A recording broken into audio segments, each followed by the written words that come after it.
Thank you to Vice President Vance, and thank you to our wonderful First Lady, and above all, thank you to the greatest, fiercest, and bravest fighting force ever to stride the face of this earth, the United States Army. Thank you very much. Because the Army keeps us free, you make us strong, and tonight you have made all Americans very proud. They're watching from all over the world, actually. Made them all very proud. Every other country celebrates their victories.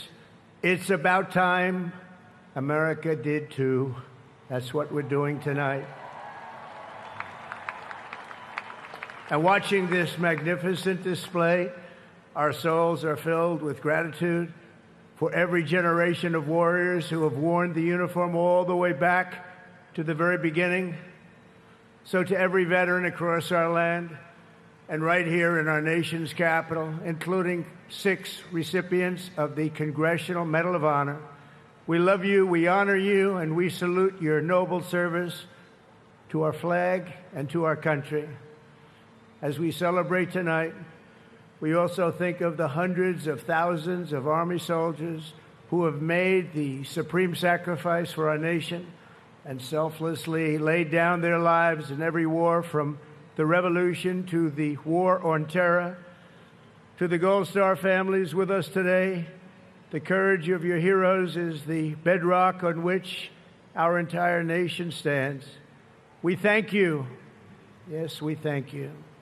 Today we commemorate an event that did not just change American history, but changed the history of the entire world.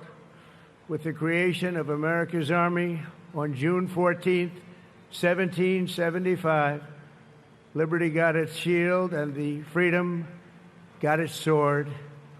Those first Army patriots in the American Revolution fought against a fearsome enemy and impossible odds, but they were armed with a righteous cause.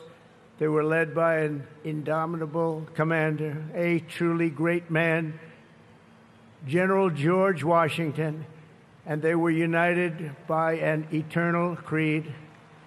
Their motto was victory or death. Over the past 2.5 centuries, our warriors have shown unrivaled valor on fields of battle around the globe. With the frostbitten feet and bloody fist, they have marched into the flames and fury of combat, charged up mountains, stormed beaches, waded through torrents of gunfire, and leapt into skies thick with smoke and shrapnel. The U.S. Army has driven bayonets into the heart of sinister empires, crushed the ambitions of evil tyrants. Beneath the threads of American tanks, it's done so well, it's done so much, and sent the devil himself flying into full retreat. Time and again, America's enemies have learned that if you threaten the American people, our soldiers are coming for you. Your defeat will be certain, your demise will be final, and your downfall will be total and complete.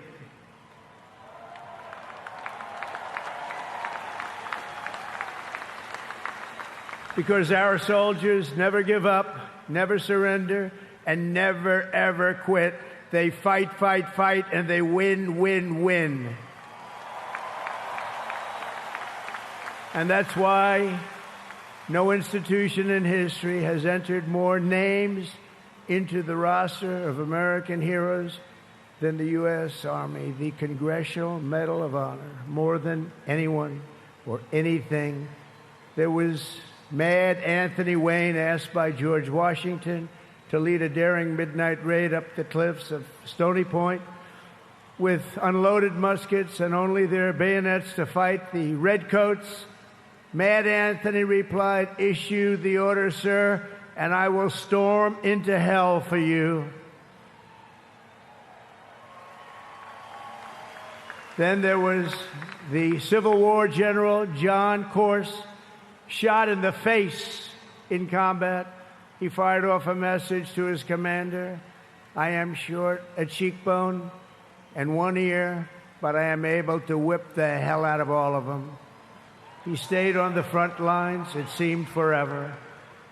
In World War II, there was the great Creighton Abrams, besieged on all sides by the Nazis at the Battle of the Bulge.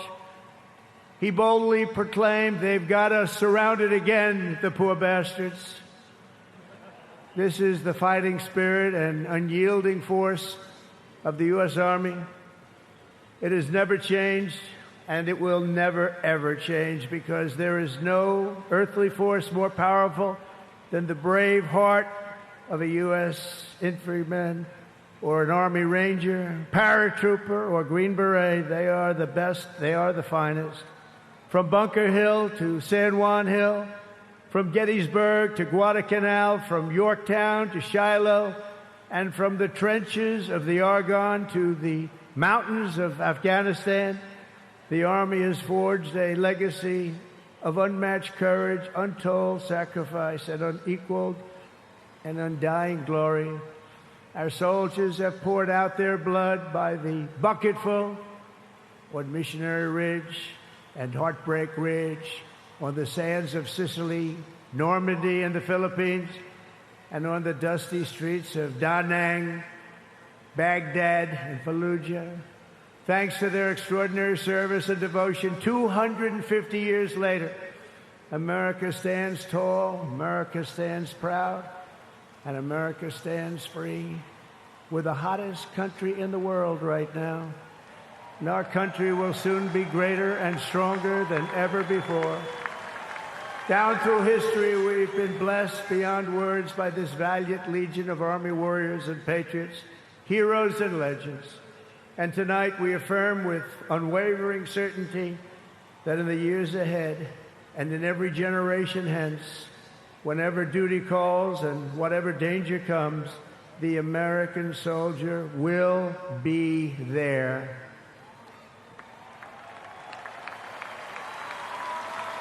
No matter the risk, no matter the obstacles, our warriors will charge into battle.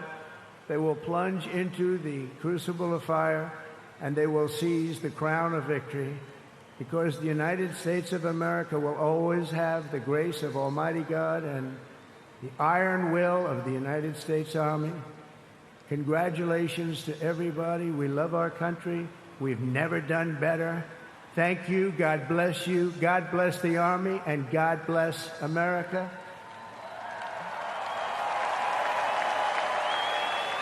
And now I'd like to ask our great First Lady to join me at the podium. Thank you very much, everybody.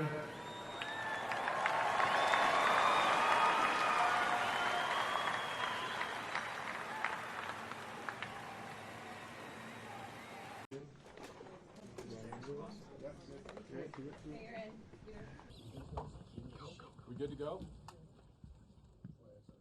All right, thank you. Mr. President, welcome to Canada. Thank you very much. It's a great honor. Happy birthday. A few days short. A little bit. A few days short, but didn't have a chance to see you on the day. Happy birthday to the U.S. military as well, 250th, and this is the 50th birthday, if you will, of the G7. This marks the 50th birthday of the G7, and the G7 is nothing without U.S. leadership, and your personal leadership of the United States, many issues. Geopolitics, economic, technology, and working hand in hand with the United States, Canada and the United States, and the other G7 partners with your leadership. Very much looking forward to the meeting and grateful to have you. Thank you very much, Mark. I appreciate it, and we've developed a very good relationship, and we're going to be talking about trade and many other things. And we have a whole group of people, some traders and some other people. I see my top economy people. But we have a very talented group of people, and you do too, and I know they work together very well. I look forward to that. The G7 used to be the G8. Barack Obama and a person named Trudeau didn't want to have Russia in, and I would say that that was a mistake, because I think you wouldn't have a war right now if you had Russia in, and you wouldn't have a war right now if Trump were president 4 years ago, but it didn't work out that way. But it used to be the G8. And now it's, I guess, what's that, 9 years ago, 8 years ago, it switched over. They threw Russia out, which I claimed was a very big mistake, even though I wasn't in politics then. I was very loud about it. It was a mistake in that you spend so much time talking about Russia, and he's no longer at the table, so it makes life more complicated. But you wouldn't have had the war. Other than that, I think we're going to accomplish a lot, and I expect to. And I think our primary focus will be trade and trade with Canada, and I'm sure we can work something out. Yep. Very Thank good. you very much. Yeah, so much. Thank you very Mr. much. President, I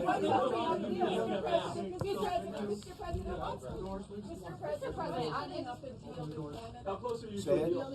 What is holding up a deal with Canada from your perspective?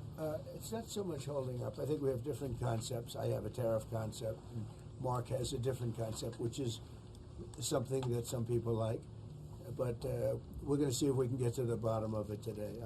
I'm a tariff person. I've always been a tariff. It's simple, it's easy, it's precise, and it just goes very quickly. And I think Mark has a more complex idea, but also very good. So we're going to look at both, and we're going to see what we're going to come out with something. Hopefully. Do you think a deal is achievable within days, within weeks? Is there that kind of runway? Yeah, it's achievable. Both parties have to agree. Yeah, sure. Mr. President, have you heard any signals or seen any messages from intermediaries that Iran wishes to de-escalate the conflict? Yeah.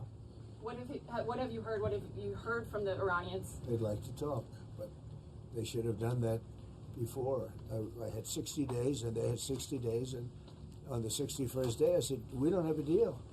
They have to make a deal, and it's painful for both parties, but I'd say Iran is not winning this war, and they should talk, and they should talk immediately before it's too late. And what would you say, in your opinion, what would it take for the U.S. to get involved in this conflict militarily? I don't want to talk about that. We'll And see. you mentioned Putin. Do you think that he should have a seat at the G7 today, that it should be the G8? I'm not saying he should at this point, because too much water's gone over the dam, maybe. But it was a big mistake. Obama didn't want him, and the head of your country, the proud head of your country, didn't want him. This was a big mistake. You wouldn't have that war. You know, you have your enemy at the table. Even, I don't even consider him, he wasn't really an enemy at that time. There was no concept. If I were president, this war would have never happened. But likewise, if he were a member of what was called the G8 at that time, it was always the G8, you wouldn't have a war right now. Why not What have China in a deal with support and Canada? what China. intelligence support are you providing Israel? We've always supported Israel. We have for a long period of time, strongly. And Israel's doing very well right now. Why not have China at the G8? Why not have China here, the biggest economy in the world after the United States? Well, it's not a bad idea. I don't mind that. If somebody wants to suggest China coming in, I think we suggest. But you want to have people that you can talk to. You know, they don't talk to. Putin speaks to me. He doesn't speak to anybody else. He doesn't want to talk because he was very insulted when he got thrown out of the G8. As I would be, as you would be, as anybody would be. He was very insulted. And, I mean, he was thrown out by Trudeau, who convinced one or two people, along with Obama. He was thrown out, and he's not a happy person about it, I can tell you that. He basically doesn't even speak to the people that throw him out, and I agree with him. Go ahead.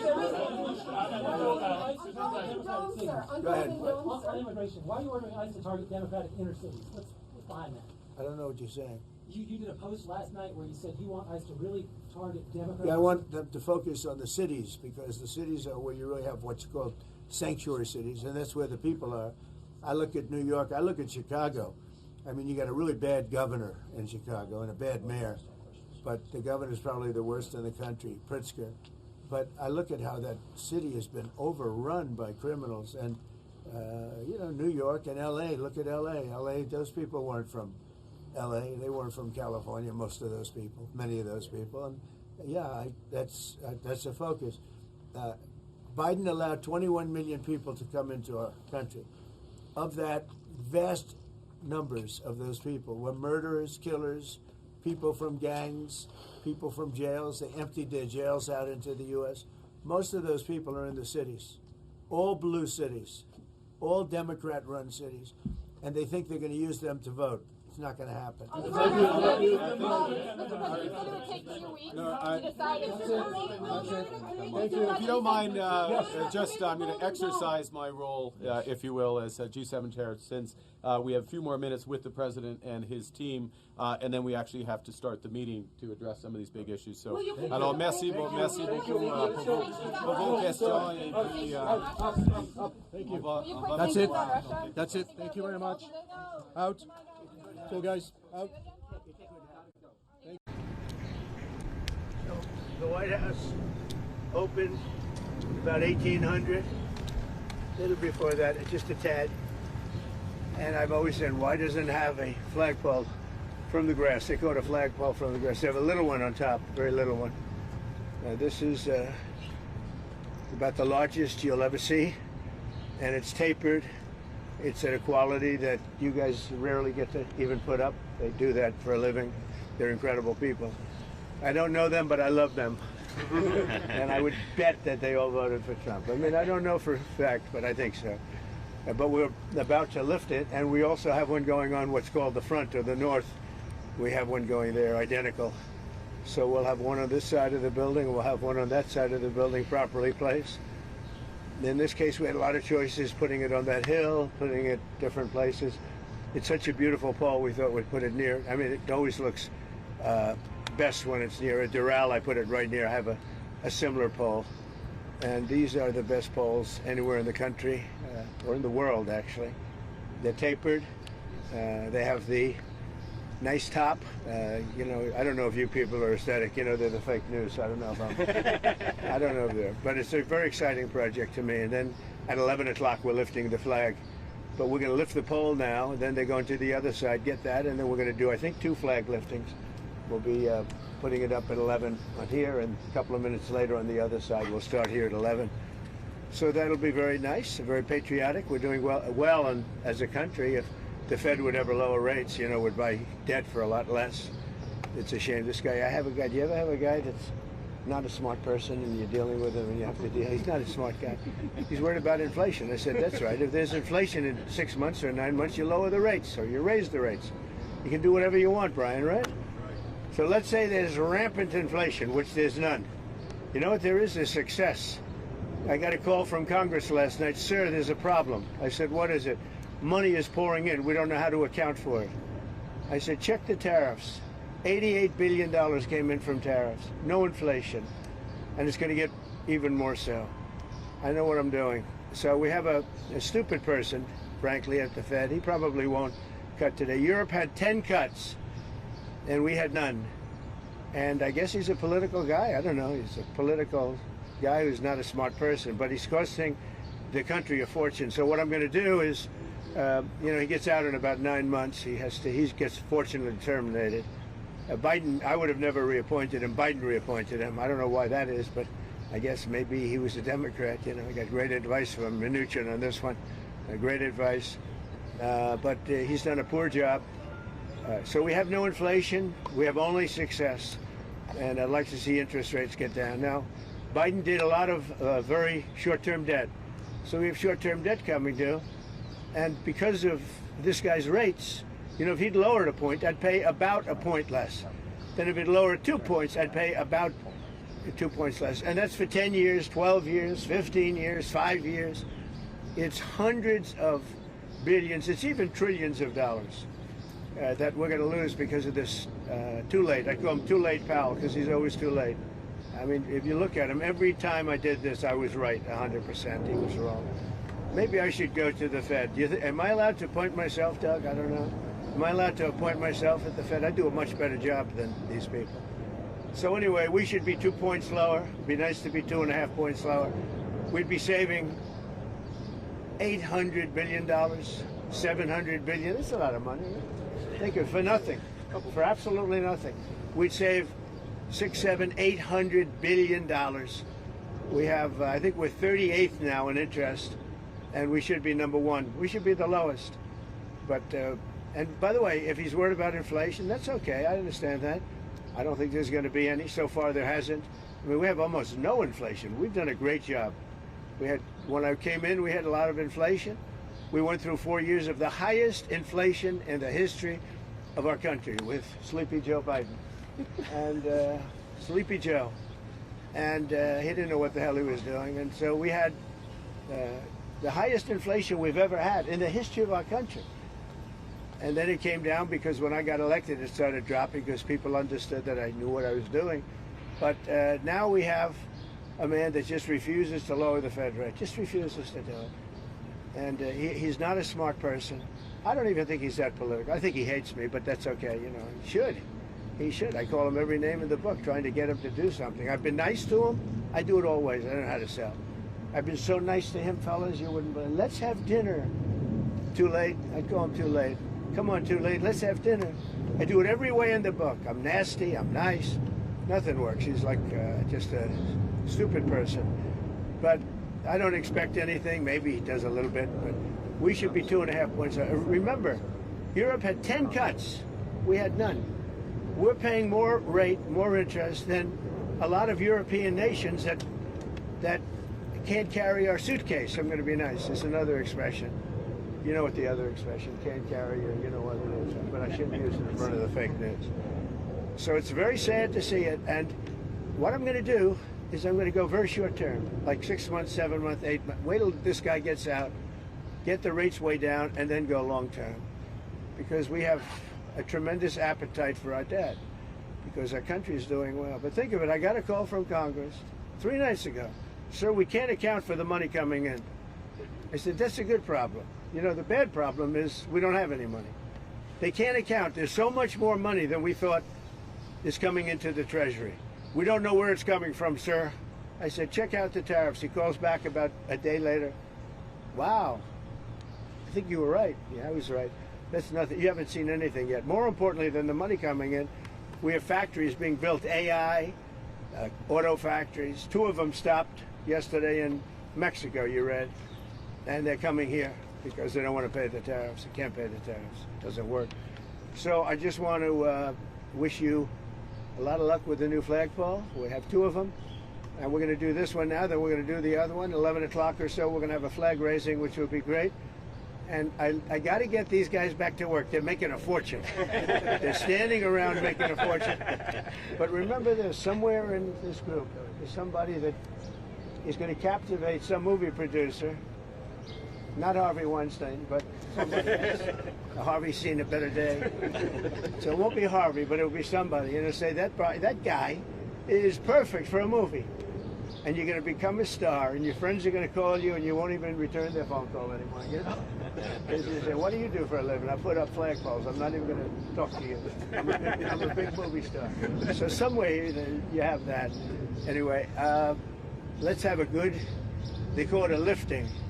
They also use another word, but I'm not going to use that word. You know what that is? The word, it starts with an E. You know what the word is? If I ever used it, I'd be run out of town by you people. All right, so enjoy it. Doug, you're going to get some good. He's going to win another Nobel Prize, I think, for this picture. So maybe the flag will be even more exciting, but this is pretty exciting. That's some equipment, I'll tell you what. Look at that crane. That's some beautiful equipment. It's there's nothing like America. Have a good time, everybody. Mr. President, have you been answered questions about whether you are moving closer, or you believe the U.S. is moving closer to striking Iranian nuclear facilities? Where's your mindset on that? I can't say that, right? You don't seriously think I'm going to answer that question. Will you strike the Iranian nuclear component? And what time exactly, sir? Sir, would you strike it? Would you please inform us so we can be there and watch? I mean, you don't know that I'm going to even do it. You don't know. I may do it. I may not do it. I mean, nobody knows what I'm going to do. I can tell you this, that Iran's got a lot of trouble, and they want to negotiate. And I said, why didn't you negotiate with me before? All this death and destruction. Why didn't you negotiate? I said to the people, why didn't you negotiate with me 2 weeks ago? You could have done fine. You would have had a country. It's very sad to watch this. I mean, I've never seen anything like it. It's so, you know, everyone thought it was going to be the reverse. I didn't think so. And I was telling them, you gotta do something. You gotta negotiate. And at the end, last minute, they said, no, we're not going to do that, and they got hit. Remember 60 days, and then came the 60. 61 is going to become a very famous number. That was one hell of a hit. That first hit, that was one hell of a hit. Not sustainable. to be honest. That's Mr. where President, it have the ended. Iranians It ended reached on out the to first night. Yes. Is it too late though? Do you think it's too late to now? Not really. Nothing's make too a late. deal with The only thing Iranians? too late is Powell. Powell's too late. Too late, Powell. Have the Iranians reached out to you, TOL. Mr. President? What? Have the Iranians reached out to you? Yes. And what did they say? I said it's very late. You know?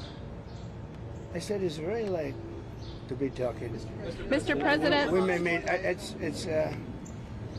I don't know. There's a big difference between now and a week ago, right? Big Mr. difference. President, you said you just about said we may meet. Is this about Vance and with possibly going to talk to them? It's about anybody. They even suggested they come to the White House. It's a big difference. But they've suggested that they come to the White House. That's, courageous, but, it's like not easy for them to do. But they suggested, because I can't go now because of what's going on. I had to come back early from the G7, which was terrific, by the way, in Canada. Really terrific, good people. Is there a possibility of next week or sooner that these Well, I don't know how much longer it's going to go on. I mean, they're totally defenseless. They have no air defense whatsoever. We've totally captured. We've totally captured the air, Brian. Yeah, Mr. President, you've been fairly compassionate towards the Iranian people. I have been. It's human. The human beings. I know a lot of people from Iran, from New York, from Washington, mostly from New York. They're incredible people. They're smart. They're energetic. They can be difficult, but so can you. No, they're great people. They're smart people. And those people are getting the hell beat out of them now. And it's really a shame. It's so stupid. It's so stupid. This is another one, Russia, Ukraine is so stupid. Would have never happened if I was president. You guys agree with that, right? Would have never happened if I was president. Putin would have never done it. And I spoke to him yesterday, and I said, he actually offered to help mediate. I said, do me a favor. Mediate your own. Let's mediate Russia first, okay? I said, Vladimir, let's mediate Russia first. You can worry about this later. But I think that's going to work out too, but it's so many people have been killed. The big thing with that one is far more people are dead than have been reported in the Ukraine, Russia. Many, many more people. Mr. A building President, falls down, they say nobody was hurt. What does unconditional surrender mean? Well, you know what it means, unconditional Can you surrender. explain it for those who Very simple don't? words, very simple. Unconditional surrender. That means I've had it. Okay, I've had it. I give up. No more. Then we go blow up all the all the nuclear stuff that's all over the place there. No, they had bad intentions. For 40 years they've been saying death to America, death to Israel, death to anybody else that they didn't like. They were bullies. They were schoolyard bullies. And now they're not bullies anymore, but we'll see what happens. Look, nothing's finished until it's finished. War is very complex. A lot of bad things can happen. A lot of turns are made. So I don't know. I wouldn't say that we won anything yet. I would say that we sure as hell made a lot of progress. And we'll see. The next week is going to be very big. Maybe less than a week. Maybe less. But is there anybody here that said it would be okay to have a hostile, very, zealots really, but to have a hostile country have a nuclear weapon that could destroy 25 miles, but much more than that, could destroy other nations just by the breeze blowing the dust. That dust blows to other nations and they get decimated. This is just not a threat you can have. And we've been threatened by Iran for many years. If you go back and look at my history, if you go back 15 years, I was saying we cannot let Iran get a nuclear weapon. I've been saying it for a long time. I mean it more now than I ever meant it. Yeah. Mr. President, a question on deportations, Mr. President. You said last week that changes would be coming for farmers who have seen a lot of the workers they rely on taken away. But then DHS said this week that worksite enforcement would remain in place, that it's a cornerstone. So what's your message to farmers? Everybody's right. Look, we got to get the bad people out of here first, and we're doing that. We're taking them out by the thousands. Murderers, drug dealers, people that are mentally insane from insane asylums. What they gave to us, fellas, they gave. Well, do we have anybody in here that's a member of the? No, I don't think so. You've known all these people for a long time. Any illegal immigrants in here? If they were, they'll find out. Right. They'll be checking you. You won't believe it. Their whole life will be destroyed because of this press conference. Watch. They'll destroy these people. I didn't want to tell them that before this did happen. They'll end up being, he's a so-and-so. This one is from you know where. Don't worry. I think you're going to be okay. I'll be right behind you. Far behind you. I'll be right behind you. Now look, we have to take care of our farmers. We have to take care of people that run leisure, hotels. I mean, we have to take care of them. But most importantly, we have to get the criminals out of our country. And Biden let in thousands and 11,888 murderers. Many of them murdered more than one person. Can you believe it? Many, almost 50% of them murdered more than one person. He let them into our country. They emptied out the jails of countries from all over the world, from the Congo, from Venezuela, from all over the place. They emptied out the jails, many of them. I would. If I were running one of the countries, I would have emptied out my prison population into the U.S., and many countries did. And we're getting them out, okay? We're getting them out. Thank you very much. Let's watch this. Brian, go ahead. Are you okay? I'm just going to follow up on the immigration real quickly. Yeah. Can you comment on the impact of the Trump card? How much revenue that's Yeah, we have a thing called the Trump card. This has not been done before or thought of. And for $5 million, this is usually people that would either be working for companies like Apple, I think, is going to buy a lot of them, because they can't get people into the country. You know, if you come in through the southern border, you have no problem. You can be a criminal, you can be a drug dealer, and you have no problem. But if you go and graduate #1 in your class from a great school, you can't get a job because there's no access to getting it. You can't get a green card. So we're going to sell that to people, in some cases wealthy, in some cases not wealthy. They'll be paid for by universities. Look at Harvard. They got $53 billion. That whole thing is coming to an end. It's amazing what we found out. What a disgrace. They have $53 billion. We gave them 5, 6, and some people say it's as much as $9 billion over a short period of time. So that's very much coming to it. They want to make a deal more than, I would say Harvard wants to make a deal more than Iran wants to make a deal, and Iran wants to make a deal. I mean, a lot of things are happening on a lot of fronts, Brian. A lot of good things are happening. And frankly, you know, it's a little bit of a, as we used to say liberal, now they say progressive. I use the word liberal. Progressive's too nice a word because they're destroying the country. They're really destroying these liberal politicians are destroying our country. Look what they've done during Biden's 4 years. I mean, we're working on, so much of our effort goes to getting people out of the country that should have never been here in the first place. What he's done to this country, it's not him. He had no idea what was going on. Everybody knows that. It's other people. It's Lisa and this one and that, all these people, all this scum that was around the Oval, you know, the Oval Office or around the beautiful Resolute desk telling this guy, here, do this, do that, and not even telling him. They just go over to the auto pen and sign whatever the hell they wanted to sign. Because say what you want about Biden, he wasn't for open borders. He wasn't for transgender for everybody. He wasn't for men playing in women's sports. But he has no idea what the hell, he has no idea. And they were very upset. They wanted Bernie Sanders. And after about a week of this guy, they said, wait a minute, we just hit gold. This guy has no clue. He'll do anything we tell him. And then they realized they don't even have to get permission. They just go up to the auto pen. That's a subversion. That's a takeover of our government. And you people ought to start looking at it. That's a takeover. Not only did they cheat, I guess you saw yesterday came out with China and the license plates. Tens of thousands of cards. They used those cards to vote on the second election, my second, the one 2020.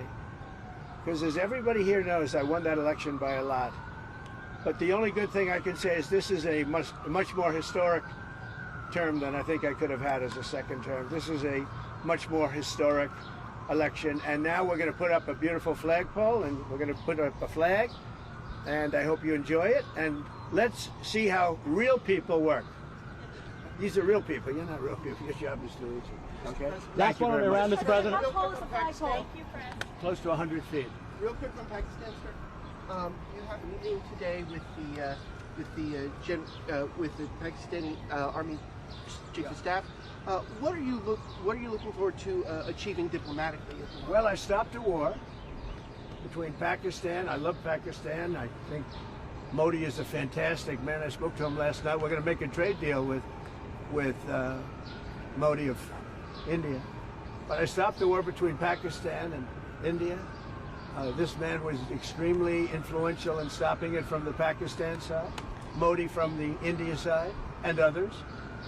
And they were going at it, and they're both nuclear countries. I got it stopped. I don't think I had one story. Did I have one story written about it? I stopped a war between two major nations, major nuclear nations. I don't think I had a story written about it, but that's okay. You know why? The people know. The people know. Mr. President, did anybody write that story about the war? Did you write it? We wrote one. We all wrote it. Did you write it? Yeah. Just one more on You Iran, wrote it. President. On the flagpole, sir. When does your patience run out with? Any adjustments that need to be made for Marine One departures and arrivals? No, we put it so that Marine One is very far away. We did it in conjunction with the Air Force, with everybody, and everybody signed off on it. Now we have to have it far away. It's very far from Marine One's out there. It's out in the field. So you have to have a certain distance. We're about 3 times that distance. Okay? Thank you very much, everybody. Thank you, Press. Prime Minister Netanyahu. Thank you, Press. Thank you, Press. Watch out, Get back. Get back.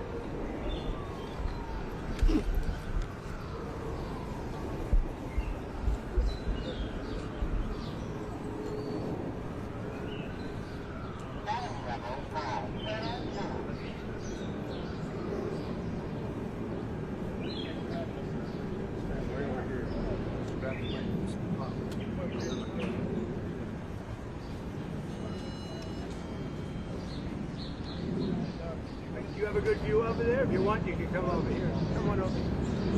Come on over here.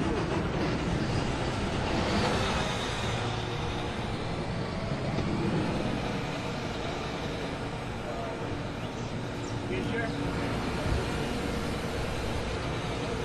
Mr. President, what do you say to the Supreme Leader of Iran who says that they will not surrender? I say good luck. When does your And what is patience the end game? run out with Iran? Say it? When does your patience run out? It's already run out. That's why we're doing what we're doing. You think you could take out? They had 60 days and a big, 60 days, plenty of time. And they made a mistake. Honestly, they made a mistake. If the U.S. does strike Their nuclear country's in facilities, ruins. So many people are dead that shouldn't be dead. It's a very sad thing. Let's watch this. Okay, back. Everybody back. can everybody step back? Come on over here. You don't have to ruin your shoes. That's why we're changing the grass. People are ruining their shoes. Come on over. Some hole. That's a great thing. And the wires go inside. It's very rare. Nice. When they're outside, they're very noisy. They snap in the wind. Mr. President? Yeah. This is a personal project for you, sir. It is. Yeah.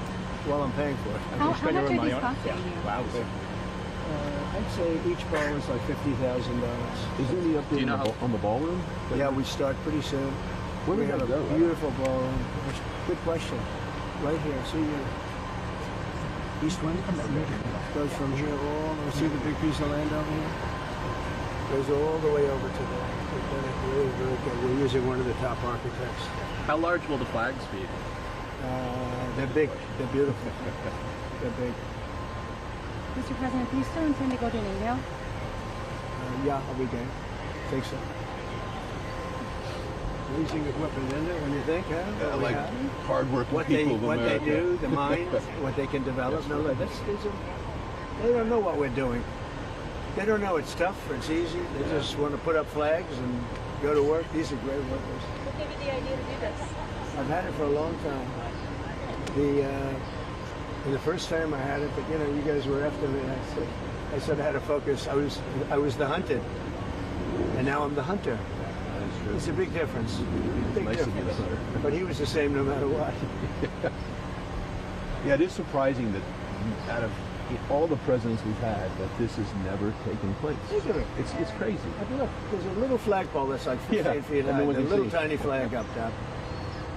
This is the real deal. This is the best you can get. There's nothing like this. Most of them are 20 feet, 25 feet. This is close to 100 feet. And I think it's a great location, too. You put it out there, people don't appreciate it. Yeah, that's true. And then we're going to do a flower bed around it, beautiful flower bed. Oh, bigger, that open bigger spot than is? that. Oh, okay. So you have the pole, and then you have the When are you going to come out here to hit some golf balls?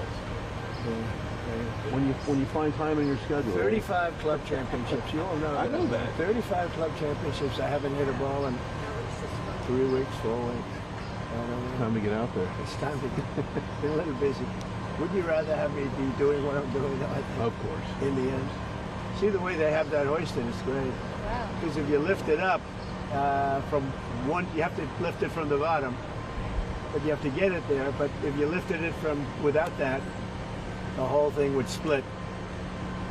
So interesting. Because it's in big sections, and they connect so incredibly. Mr. President, while we're watching, could I ask, when was the last time you spoke with Governor Newsom? The phone call that he said I didn't make, that I documented. Did you see that? I haven't spoken to him. You showed the screenshot. It's a screenshot. That was the last time? That was the last time. Any changes to the troops being deployed there? No, I won the case yesterday. I didn't read that I won it because I don't think anybody wrote it. They only write it when they use it. Did you notice I won the case? Ninth Circuit. You know what's interesting here? Is that when it goes in, they then put sand inside. And if they use dirt or anything else other than sand, it rots out the pole over a period of years. But sand, for some reason, chemically just works. You think you'll deploy, it gives you flexibility, and it doesn't do anything to the cast. It's amazing. So watch that's 9 feet deep, and then, boy, it's a perfect pole for this. So that's going 9 feet down. It goes 9 feet down, and then there's nothing in there right now. Just a tube goes 9 feet down, and when they fill it with sand, pure sand, absolutely pure sand. If they didn't, the chemicals they work on the bottom part. Is that interesting to anybody? No. So you prefer the rope on the inside of the pole? Oh, much better. The first one looks better. I mean, I've never seen it on this. This is the newest and the greatest. I've never seen it at Mar-a-Lago. I have a similar pole, not quite as tall as this, but the rope's on the outside, and you hear that rope banging, clanging all the time. What's that little thing sticking up out of the top? You see the little thing sticking out? The ball? Yeah, the bar. What's finial? Like the little fin. Oh, I see. That's so they can hook up to the ropes. They put the rope in later. Sometimes you see an eagle on top of the flagpoles. I like this better. This is a little more classy. I'm a big eagle person, as you probably know, but this looks better. Mr. President, can you share some of what you've told Israeli Prime Minister Benjamin Netanyahu? So keep going. What do I say? Have you given him any I speak to him every day. He's a good man. He's doing a lot. Been very unfairly treated by his country, I think. Very unfairly treated. Have you given him any indication that you may seek to aid them more than you have already? No, I haven't. So far, he's doing a good job. He has been treated very unfairly by his country. You know, he's a wartime president, and he's going through this nonsense. It's ridiculous. It seems like you agree with him that... With who? Yeah, the National Security Council. It's a very good meeting, yeah. Anything that came up in particular? Well, little things, big things, but good meeting. It's working well. It seems like See how straight that is? Look, they put that dead straight, and then they pour in the sand. It's amazing, right? Who would think you have to have sand? And it's got to be a very pure sand. I know you enjoy being president, but you ever miss building things? I love construction. Yeah. It's in your heart, isn't it? Well, I love it. I know it better than anybody. When I see a railroad going from San Francisco to L.A., I think it's 100 times over budget. It's incredible. One of the most incompetent things. That's Newsom. And why do they keep funding that? I think we're not going to anymore. In fact, a little bit of a story, we're not going to fund that anymore. It's out of control. First of all, it doesn't go where it's supposed to. It's supposed to go from L.A. to San Francisco. Now, because they don't have any money, they've spent, 30, 40 times more than it was supposed to spend. And they made it much shorter, because it no longer goes into the cities. It stops miles outside of the cities. Because if you were a builder and you went 34 times over the budget, you would be fired, right? If you went a half a time over the budget. So see what they're doing? They're unwrapping the sand. It's all pure sand. Along those lines, and if it weren't pure sand, it would eat away at the metal. Mr. President, with the rail funding in California, will your recent dust-ups with Governor Newsom impact additional wildfire relief out there? They've requested $40 billion. Sure, maybe. The man's incompetent. He shouldn't have fires like that. You clean the floor of your forest, and you won't have any forest fires. You know, Austria has very, very flammable trees. They don't have forest fires because they clean the floors. They maintain their forests. It could, in fact. You know, hatred is never a good thing in politics. when you don't like somebody, don't respect somebody, it's harder for that person to get money if you're on top. But he's done a bad job. How will you ensure that? I'll tell you one thing, if I didn't bring in the military to Los Angeles, you wouldn't even have a seat. You probably wouldn't be here. You'd be covering the riots in Los Angeles right now. And we got a great ruling, as you know, yesterday from the judge. The absolute right. If we didn't bring in the military in Los Angeles, you would have maybe no city. You'd have just what you have with the housing, burned to the ground. How will you ensure what they're doing is they take this out. With the ruling Mr. yesterday, President, it seems like you agree with Israeli Prime Minister Netanyahu. Yeah, well, with the ruling yesterday, does that mean you're more empowered to send national guard to other cities as well, maybe New York? I don't think more empowered. I always thought I was empowered. It would be shocking, really. Only a guy like Newsom would even ask for it. You know, he should be thanking me instead of fighting. Newsom wouldn't have a city right now. It would be burning to the ground. You'd have people running all over, throwing rocks. Did you see them breaking up the concrete? Because we caught the bricks. They were bringing bricks, heavy bricks, red bricks, by the bag, 5 or 6 big bags. The guys strong guys that could hardly even carry them. They're going to hand them out to people to throw at the police. And by the way, the chief of police in Los Angeles said that we needed the help. If we didn't have the help, we would have been in trouble. Now he changed his mind 4 days later because he put a little bit, but and he actually needed it more than. But we did a great job. We quelled that thing, and the fact that we are even there thinking about going in, they won't bother with it anymore. They'll go someplace else, but we'll be there too. We'll be wherever they go. We're going to be. Did you see the main numbers for immigration? You extended again? Yeah, great numbers. 0. Yeah, we had 0. Did you see that, everybody? You were going to ask that. 0. I was going to ask that. She's on our side now. Because most people don't want to ask her. Well, she told earlier, Brian, you see the main numbers, it's 0. 0, yeah. How is that even? Because we really have a tight border. Now, we have let a lot of people in, but they came in legally. They actually have to take a little test, and they have to say, I love America, minor things like that. Minor things like that. Mr. President, can you talk about extending Quick Talk again? Yeah, we'll be extending it. We're going to extend it. We're going to probably make a deal. I think we'll need China's blessing on it. I think they'll bless it. How was Prime Minister Carney towards you? Very good. Yeah. It couldn't have been nicer. We enjoyed the Canada stay a lot. And, I had to come back, obviously, for what's happening in the Middle East, but I got everything done. He's a good man. I think Carney's a good man. Very well, a good representative of Canada. You think he's liked by the people? I think so, yeah. Mr. President, have you given the Iranians an ultimatum? You could say so. They know what's happening. Maybe you could call it the ultimate ultimatum, right? What essentially was that, though? What do you mean? I don't want to say it. Look, give me a break. What about the Paramount deal? I would say the elder. She's doing great. She's doing great. She's really enjoying it. Barron's enjoying it. All my kids are enjoying it, actually. It's pretty hot out here tonight. Yeah, this is muggy. What's muggier, the DC or West Palm Beach in the summer? I think this is muggier. This is a muggy. Mr. President, could I ask you about the Paramount deal and the merger with Skydance and the Ellisons? Like, what's holding that up, and do you see that being resolved? I hope so. Ellison's great. They'll do a great job with it. But so what they did is they interviewed 60 Minutes. They interviewed Kamala. Her answer was horrendous. I would say election threatening. This is the day before the election. Her answer was election threatening. It was so incompetent. So they took the entire answer out, and they took another answer to another question and put it in. And they did that, I understand, a number of times, but you don't have to do it a number of times. The main question they asked, and we caught them. And they're very embarrassed by it, and they're working on a settlement now. But think of it, did you ever hear that one before? They took the entire, every word, threw it out, put another answer. You think they do that for me? I think it happens daily. Well, I've never seen it. I thought I've seen everything. That I've never seen. And it's very embarrassing. The head of 60 Minutes got fired.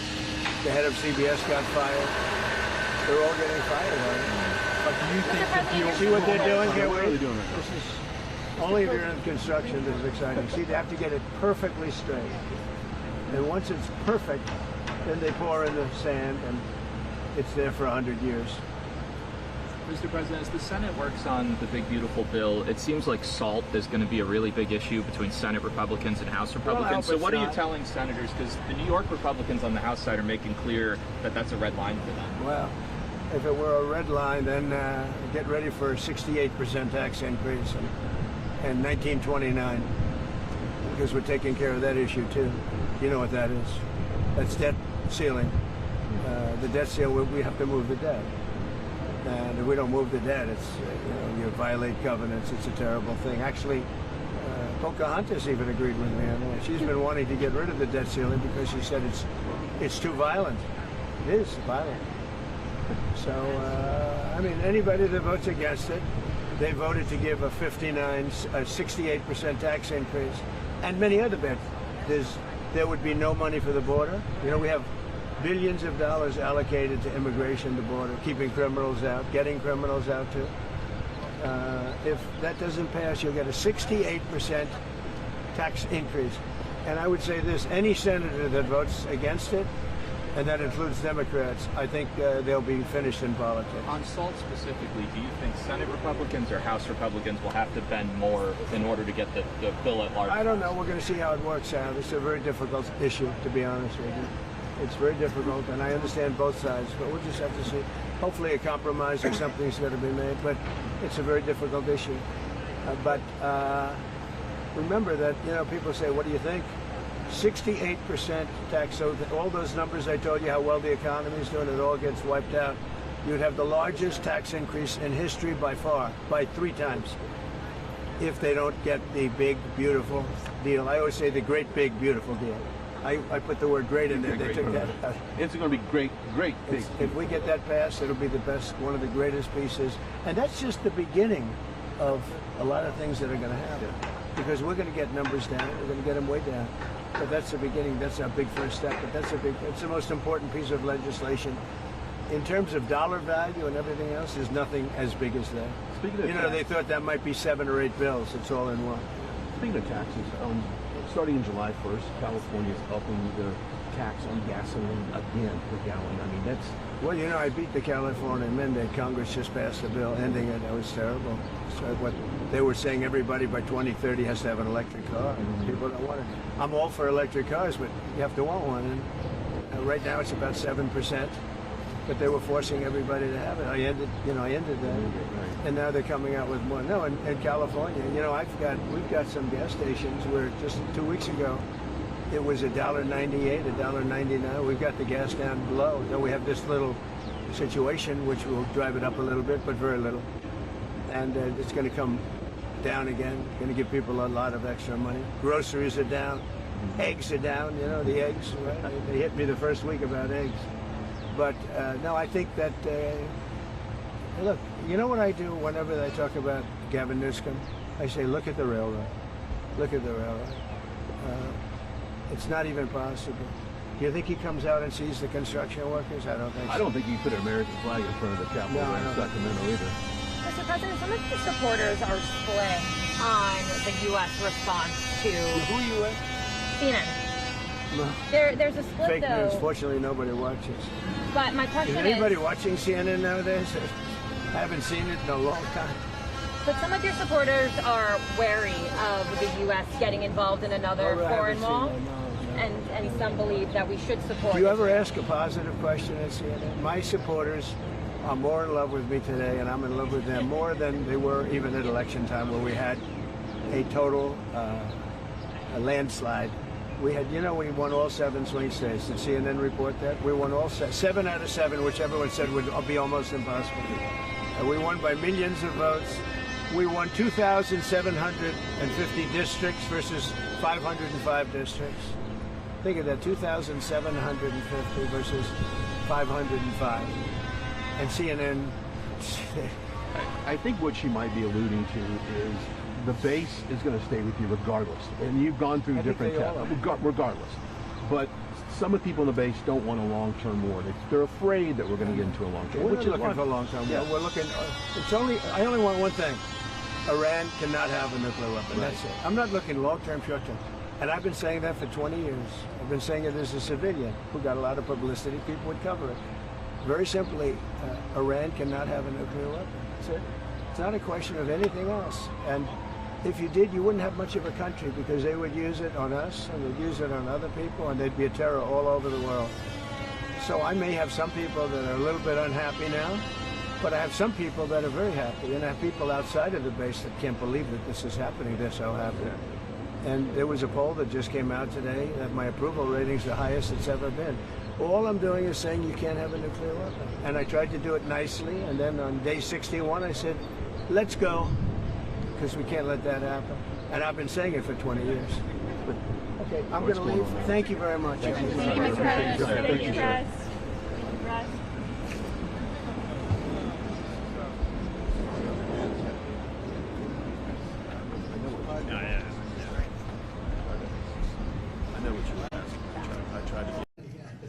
Is it a strong team, good team tonight?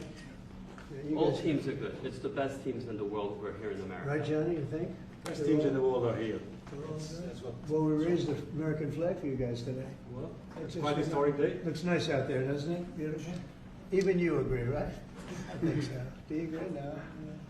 No. Most of you agree.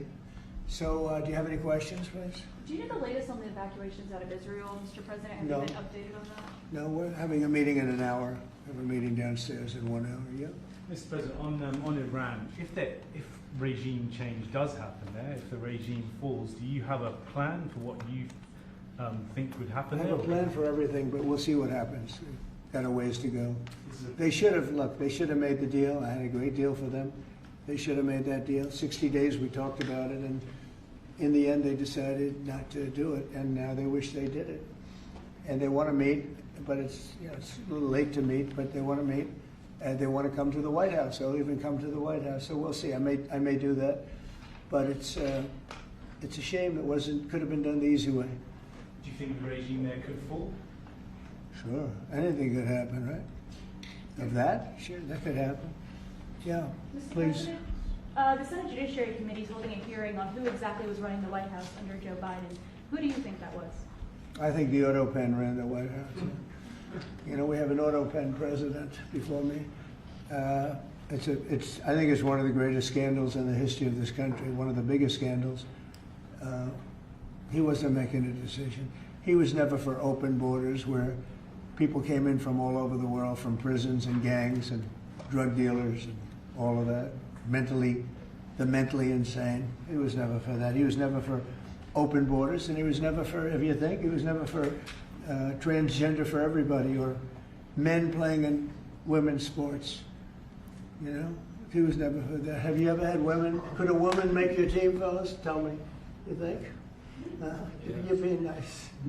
What do you think? Think a woman could make the team? General managers, what do you think? Difficult. We have a very good women's team though. You do have, right? Yeah. But they should be playing with women, right? You know, it's one of those things. One of those things. See, they're very diplomatic.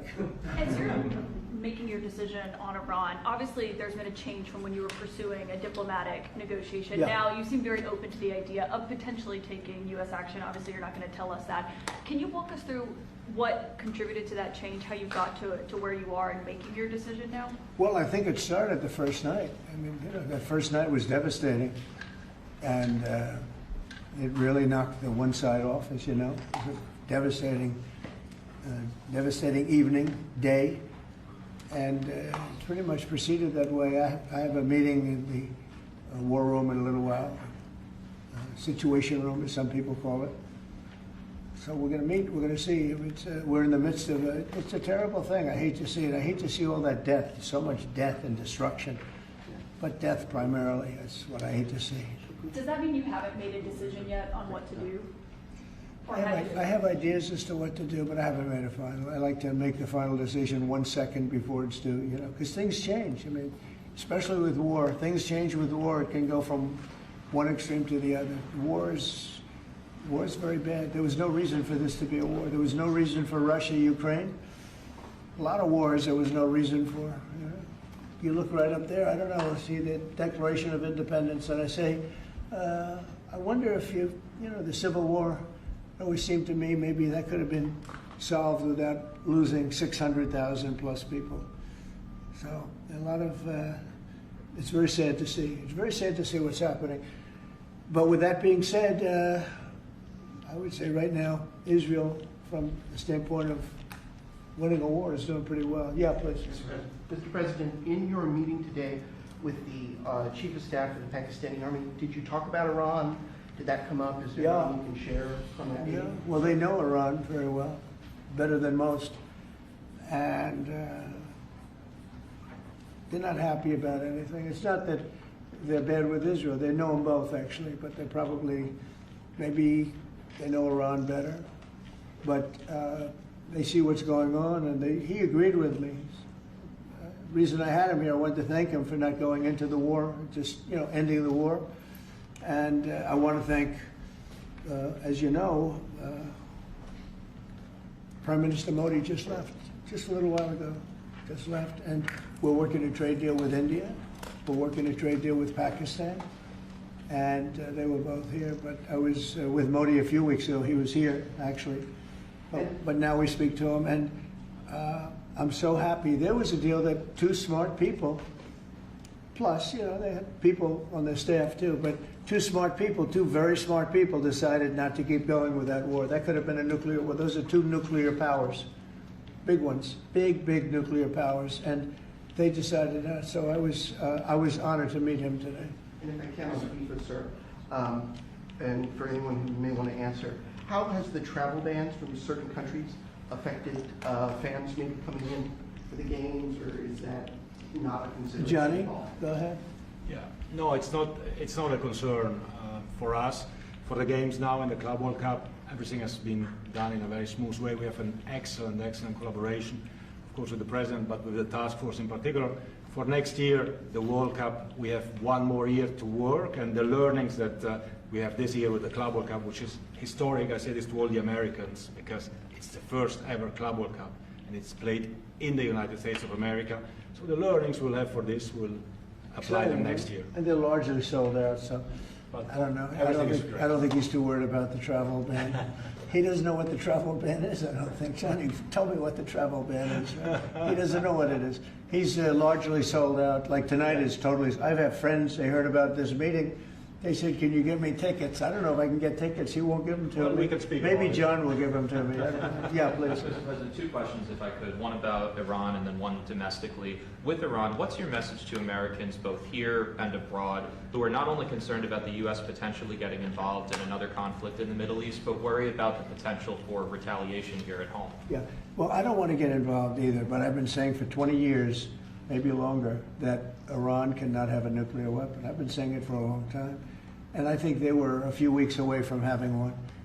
And they had to sign a document. I think they wish they signed it now. It was a fair deal. And now it's a harder thing to sign, It's a lot of water over the dam. But, it's very, I say it very simply. Iran can't have a nuclear weapon. Too much devastation. And they'd use it. I believe they'd use it. Others won't use it, but I believe they'd use it. So that's it. It's very simple as far as I'm concerned. They can't have a nuclear weapon. And then domestically, Missouri Senator Josh Hawley came out this week as the lead sponsor of the bill to raise the federal minimum wage to $15 an hour. It stands out because he's a Republican. There's still 20 states that have it at $7.25. Do you support the legislation or the idea? Well, I haven't seen it. I'd have to speak to Josh. He's a very good friend of mine. That's interesting that Josh did that. I have to think about that one. Some people agree with it, some people don't. Some people say it really turns away business. Restaurants close, and a lot of things happen. Other people agree. I'd have to speak to Josh. He's a good guy. Mr. President, for the Iran, the possibility of an Iran deal, is the destruction or the dismantling of the Fordow nuclear enrichment center, is that a prerequisite for a deal? Is that a red line for you? No, it's just something that people talk about having. We're the only ones that have the capability to do it, but that doesn't mean I'm going to do it at all. We have the best military equipment in the world. You see that with this fight. We have planes that are undetectable, flying around like, nobody's able to see them stealth. You guys want to be stealthy tonight. You can be stealth and never lose, right? But these are incredible planes and weapons. We have the best weapons in the world. By far, nobody close, and we're I mean, certain countries take advantage of that. Israel has incredible weaponry. So we'll see what happens. I've been asked about it by everybody, but I haven't made a decision. Mr. President, you talked earlier today about having daily conversations with Prime Minister Netanyahu. Yeah. How have those conversations weighed on you in terms of getting more involved? He's been lobbying for the U.S. to get more involved. Has that had an impact in kind of your evolution, sir? Look, we talk, and I'd like to see everything done. I would have preferred having just an agreement, a strong agreement, verifiable agreement. But it was such a shame. They were so close. Iran was very close to signing what would have been a very good agreement for them. And maybe that could still happen, I guess. They do want to come and see us. They want to see me in the White House. That's a big statement. But it's very late. Is it enough of a statement to hold off getting involved? We're going to see what happens. Look, we're going to see what happens. Ending it as soon as you can would be good. Have you closed the door on meeting with them? No. Okay, so it's still open to them coming here in your Yeah, I mean, they asked if they could come. We'll see if that happens. It's not that easy for them to come. They can't get out. They're in Iran, and in one case, the guy wanted to come so badly, but he can't get out because his bomb's dropping all over the place. Have you seen the Tucker Carlson, Senator Ted Cruz interview? It seems like this issue on whether or not the United States should strike is kind of dividing a lot of your supporters. No, my supporters are for me. My supporters are America first. They make America great again. My supporters don't want to see Iran have a nuclear weapon. Tucker's a nice guy. He called and apologized the other day because he thought he said things that were a little bit too strong, and I appreciated that. And Ted Cruz is a nice guy. I mean, he's been with me for a long time. I'd say once the race was over, he's been with me ever since, right? But very simple. If they think that it's okay for Iran to have a nuclear weapon, then they should oppose me, but nobody thinks it's okay. People that I don't want to fight either. I'm not looking to fight. But if it's a choice between fighting and them having a nuclear weapon, you have to do what you have to do. Maybe we won't have to fight. Don't forget, we haven't been fighting. We add a certain amount of genius to everything, but we haven't been fighting at all. Israel's done a very good job of that. But we'll see what happens. The bottom line is they can't have nuclear. And if I can't imagine that Ted Cruz said it's okay for Iran to have nuclear, including Tucker. I don't think Tucker says it's okay. The problem is then they get themselves into a thing. They don't want them to have nuclear, but then they say, well, we don't want to fight. Well, you're going to have to make a choice because it's possible that you're going to have to fight for them not to have nuclear. And it's interesting because I did ask Tucker, I said, well, are you okay with nuclear weapons being in the hands of Iran? And he sort of didn't like that. He didn't want to really, but he sort of didn't like that. And I said, well, if it's okay with you, then you and I do have a difference. But it's really not okay with him. Therefore, you may have to fight, and maybe it'll end, and maybe it'll end very quickly. But there's no way that you can allow, whether you have to fight or not, you can allow Iran to have a nuclear weapon because the entire world will blow up. I'm not going to let that happen. Mr. President, I'm wondering, you had a bit of a row with President Emmanuel Macron of France the other day, the G7, No, it sounded like. he's a nice guy. Look, he said I was going back home to make a ceasefire. Not a ceasefire. We're long beyond ceasefire. And I said, why do you say that? Why would you say ceasefire? It's a bad term to use. Because a ceasefire means like everything's going swimmingly, we'll take a little time off. It's not. We're not looking for a ceasefire. We're looking for a total, complete victory. Again, you know what the victory is. No nuclear weapon. Mr. President. So I thought it was a very badly worded statement by him, and obviously I let him know that. On the southern border, you've had record low numbers for the month of May, 95 apprehensions, 0 releases, compared to that of the previous administration exactly a year ago, more than 60,000 releases. What do you attribute that success to? I like you. Who are you with? Turning Point USA, sir. Well, they're very good. Turning Point. Charlie, very good. That's what I call a good question, fellas. 1 out of 10, John. 1 out of 10, but that's a really good question. No, we had record good numbers on the border. And people are coming in, but they have to come in legally. Like some of these guys behind me, they have to come in legally. And if they come in legally, we want them. They have to say they love America. They love our country. And if they can't say that, we don't want them. Thank you very much. Very nice. Thank you very much, everybody. Thank you, press. Thank you. Thank you, guys. Thank you, guys. Thank you. Thanks. Thank you. Thank you, Mr. President. Thank you very much. Thanks. Pulitzer Prize. Fella, hey, Doug, take a good picture. Thank you, guys. Pulitzer Prize winner. Thank you, guys. New York Times. Can keep Pulitzer moving. Prize. Thank you. The Times is Thank the you, bad guys. part. Thank you, everybody. Keep moving. Keep moving, guys.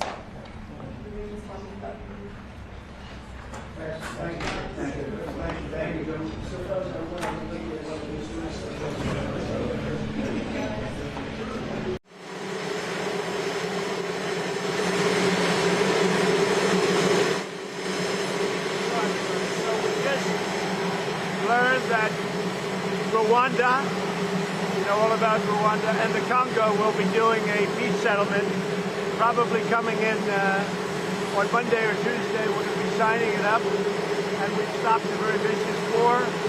So that was an honor for me to be involved. I want to thank J.D. Vance for a great job, and also our Secretary of State, Marco Rubio, has done a fantastic job. So Rwanda, long-term war with the Congo, a very bloody war. They're all bloody, but this was a really bloody one.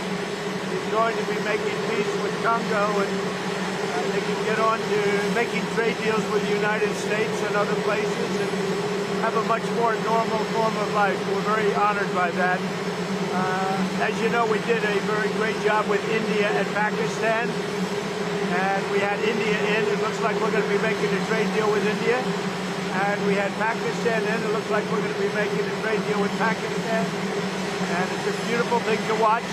The Serbia, Kosovo, likewise, they've been fighting for years. And as you know, we brought that one to a conclusion. And now we have a couple of big ones. We have Russia, Ukraine, which is making a little bit of progress.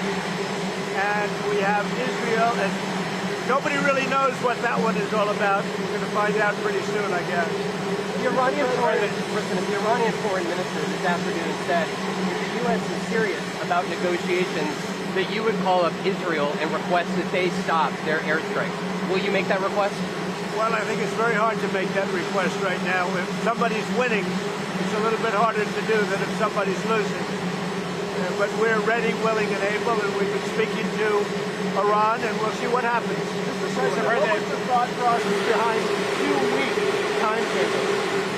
Just time to see whether or not people come to their senses. Mr. President, did the Europeans help at all in talking with the Iranians? No, they didn't help. No.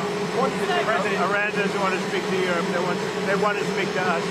Europe is not going to be able to help in this. 20 years ago, you were skeptical of the Republican administration that attacked the Middle East country on the idea of questionable intelligence of weapons of mass destruction.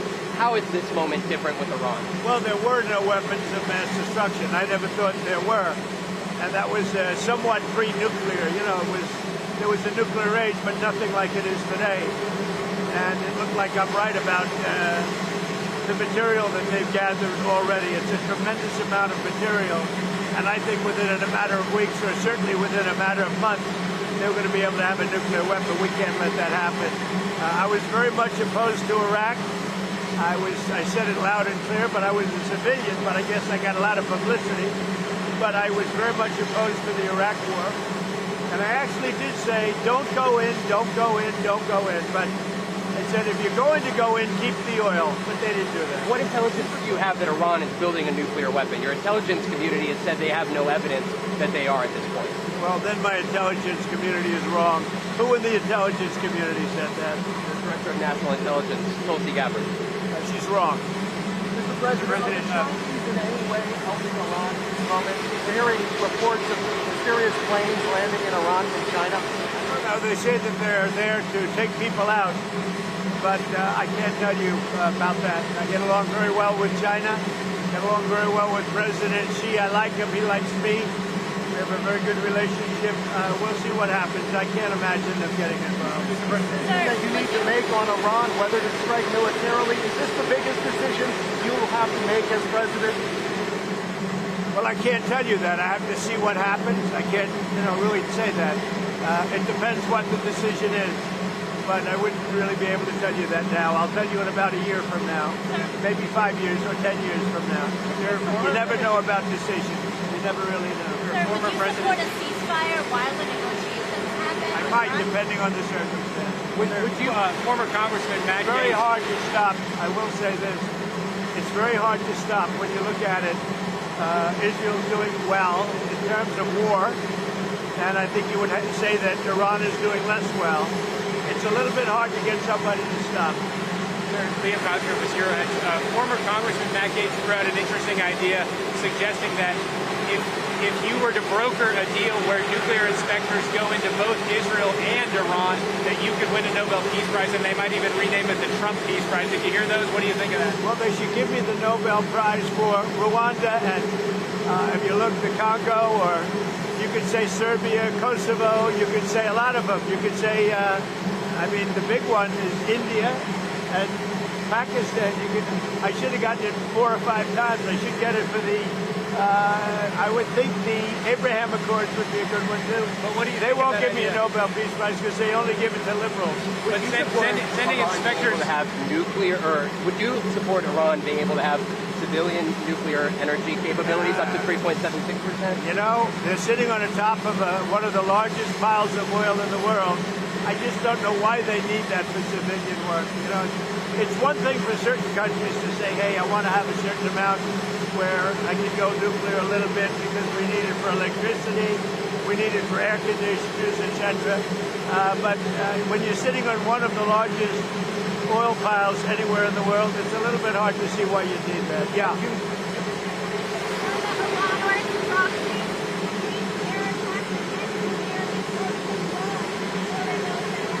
We're always concerned about that, and we have to take them out and be very strong. You're even in danger talking to me right now. Do you know that? You are in danger talking to me right now. So I should probably get out of here, but you guys are actually in danger. Can you believe it?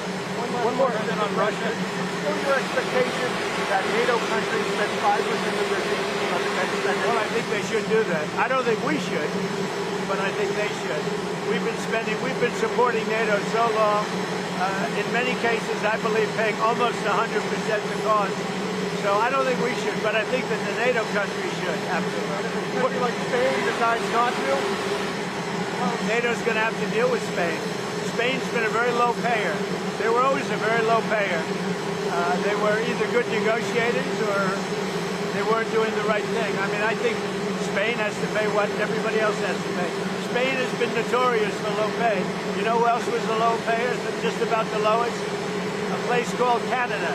Because Canada said, why should we pay when the United States will protect us free? And they've been right about that. on Russia, Ukraine, you've been making progress towards a peace deal, but I don't know if you know this, but Lindsey Graham and Mike Pompeo were there on the ground in Ukraine, seemingly doing the opposite, trying to provoke the Ukrainians to keep fighting. What do you think of that? Well, we're going to see, and people have to be very careful with what they say. They've got to be very careful with their mouth, because their mouth can get them into a lot of trouble. One more. ICE has said that they're trying to arrest up to 3,000 individuals a day. There are some communities that are saying they are fearful of being wrongfully detained or separating some families, even if they are undocumented. Is the fear in some of these communities worth the deportations of these undocumented individuals, a mass deportation Always program? a tough subject, because look, we have farmers. I love farmers. I won 80%, 85% of the farmers, and I love them, and I'm never going to do anything to hurt our farmers. And you could also say the leisure business, etc. There are some businesses where you have a disproportionate amount of people that are the people that you're talking about. At the same time, we have to get the criminals out of our country. And we're looking at doing something where, in the case of good, reputable farmers, they can take responsibility for the people that they hire and let them have responsibility, because we can't put the farms out of business. And at the same time, we don't want to hurt people that aren't criminals. Most of the people that came in over the last 3 years under Biden, I would say probably 3.5 to 4 years, those people, you have a lot of criminals, you have a lot of, I mean, we're looking at that very closely. You've had people that have worked on farms for 20 years. It's very hard to go in there and say, you know, you're coming out. But we're going to let the farmers take responsibility. They're great people. They'll do it. They know the good and the bad. So the hard part about this is not like a normal war where people wear uniforms. They don't wear uniforms. But we have murderers that came out of the last 4 years. We have murderers. We have drug lords. We have people that we don't want to. We have prisoners. They emptied out Venezuela and many countries. They emptied out their prisons into the United States. We have to get those people out. But we have stone cold murders, 11,888 murders. We've already gotten a lot of them out of here, but we don't want them, so we have to be careful. But I never want to hurt our farmers. Our farmers are great people. They keep us happy and healthy and fat. Are there other cities that you're going to try to replicate what you've done in Los Angeles? Well, I mean, we had a big victory last night in the Court of Appeals with respect to Los Angeles, but really the country, where Gavin Newsom, who's really an incompetent governor, he's just doing a terrible job between his fires, between all the houses burning down, his forest fires, and now Los Angeles. If we didn't go to Los Angeles, and the sheriff admitted it, he had no control. He would have lost control. We saved Los Angeles by having the military go in. And the second night was much better. The third night was nothing much. And the fourth night, nobody bothered even coming. We put out that fire. We did a great job of it. He sued us for going in and for helping him. We went and helped them. Right now, you'd have Los Angeles burning to the ground. Largely, it would have already been destroyed. So do you think deportations Mr. President, should be that of a peacemaker? Do you worry that striking Iran would change that? Yeah. Always a peacemaker. That doesn't mean sometimes you need some toughness to make peace, but always a peacemaker. Can you win in Iran without ground forces? Is an aerial campaign in Iran enough, or do you need ground forces? Well, I'm not going to talk about ground forces. The last thing you want to do is ground forces. Does Iran have 2 weeks, or did you strike before that? Are you essentially giving them a 2-week timeline? Well, I'm giving them a period of time. We're going to see what that period of time is, but I'm giving them a period of time, and I would say 2 weeks would be the maximum. Mr. President, do you think deportations should focus on criminals or all people who are here illegally? Start focusing on criminals, and that's what we've been focused on.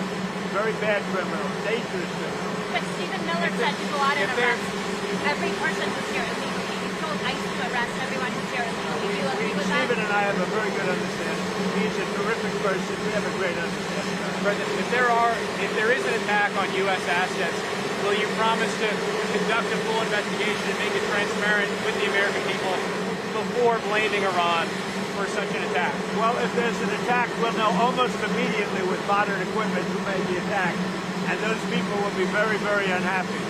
Prime Minister, and I want to get you people out of danger.